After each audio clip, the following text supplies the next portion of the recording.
देखो, Donald Trump ने एक चीज़ बिल्कुल क्लियर कर दी है कि वेनेजुएला में अब डायरेक्ट यूएस का कंट्रोल होगा। अब वो कैसे होगा? पपेट गवर्नमेंट बिठा के, यूएस आर्मी ग्राउंड पे लाके, या कोई हाइब्रिड जुगाड़। अब मेथड थोड़ा अनक्लियर है, बट इंटेंट बिल्कुल क्लियर है कि वेनेजुएला यूएस के कंट्रोल से बाहर नहीं जाने वाला है। अब जो लोग सोच रहे हैं ना कि opposition leader Maria Corina Machado next president बनने वाली है, नहीं, ट्रंप बोल चुका है कि I don't really like her and she does not have much respect in Venezuela.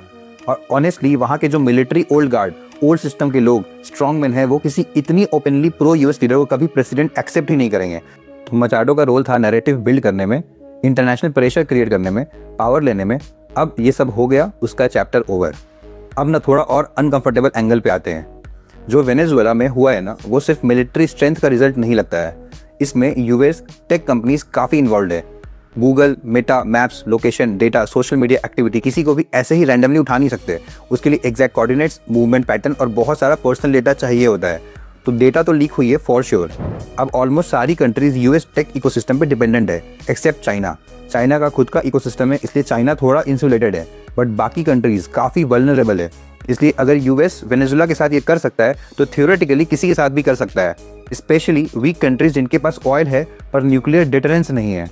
Internet पे ना एक लाइन सर्कुलेट हो रही है, if you have oil and you don't have nuclear weapons, that oil belongs to America.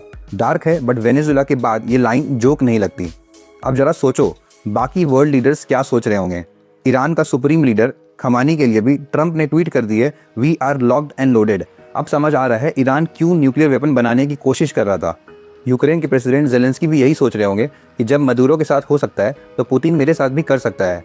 And ये बात सिर्फ Venezuela ही नहीं, यूएस ने कोलंबिया, मेक्सिको और ग्रीनलैंड को भी वार्निंग सॉफ्टली दे दी है। अब देखो, एक बात तो क्लियर है, रशिया और चाइना चाह कर भी इसे स्ट्रांगली अपोज नहीं कर पाएंगे, क्योंकि यूएस डायरेक्ट रशिया को बोलेगा कि भाई हम यूक्रेन के केस में इंटरफेयर नहीं करते हैं। चाइना को बोलेगा कि ताइवान के साथ तुम्हें जो करना है करो, हमें यहाँ जो करना है वो करेंगे। अपना अपना स्फीयर ऑफ इन्फ्लुएंस। और ऑनेस्टली यूक्रेन वॉर का कोर इशू भी यही था। रशिया नहीं चाहता था कि नाटो उसके बैकयार्ड में आके बैठ जाए। तो बिग पिक्चर क्या बन रही है कि वर्ल्ड क्लियरली मल्टीपोलर डायरेक्शन में मूव कर रहा है, जहां यूएस अपने रीजन पे कंट्रोल रखने की कोशिश कर रहा है, रशिया अपने एरिया में, और चाइना अपना अलग गेम खेल रहा है। और वैसे भी ये तो हिस्ट्री रही है कि जो स्ट्रॉन्ग कंट्रीज है वो वीक कंट्रीज पे प्रेशर बढ़ाकर उसे कैप्चर कर लेती है।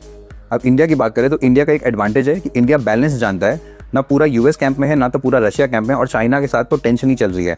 बट रिस्क ये है ना कि अगर वर्ल्ड प्रॉपर 3 ब्लॉक्स में डिवाइड हो जाएगा, तो इंडिया किस ब्लॉक का हिस्सा बनेगा।